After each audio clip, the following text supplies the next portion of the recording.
నమస్తే దోస్తులు, మనం ఇప్పుడు కన్యాకుమారి దగ్గర ఉన్నాము. ఎగ్జాక్ట్లీ మనకి కన్యాకుమారి ఇక్కడ నుంచి 20 కిలోమీటర్ వస్తుంది. ఇక్కడ మంచి బ్యూటిఫుల్ లొకేషన్ చూపిస్తాను. ఇక్కడ ఆగాను, చూడండి. విండ్ పవర్ అనమాట. ఇక్కడ కన్యాకుమారి 20 కిలోమీటర్లు ఉందనగా మొత్తం మనకి అక్కడ ఈ 20 కిలోమీటర్లు కూడా మొత్తం ఈ విండ్ పవర్కి సంబంధించిన ఫ్యాన్సే కనపడతాయి. చూడండి, ఆ ఫ్యాన్ ఈ గాలికి అలా తిరుగుతూ ఉంటుంది. దాని ద్వారా టర్బైన్స్ అనేది తిరిగేసి ఎలక్ట్రిసిటీ అనేది జనరేట్ అవుతుంది.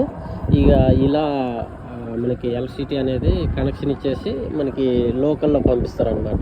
ఈ విధంగా కరెంట్ అనేది ఉత్పత్తి అవుతుంది. సో ఇక్కడ ఈ కన్యాకుమారి దగ్గరలో అన్నీ ఇవే ఉంటాయి. చుట్టుపక్కల చూడండి, అన్నీ బ్యూటిఫుల్ లొకేషన్ అనమాట. కన్యాకుమారి వచ్చినప్పుడు కన్యాకుమారి దేశం యొక్క చివరి ప్రాంతంతో పాటు ఈ బ్యూటిఫుల్ లొకేషన్ కూడా చూసుకోవచ్చు మనం. చూడండి, ఇలా వెళ్తే కన్యాకుమారి అనమాట. ఇటు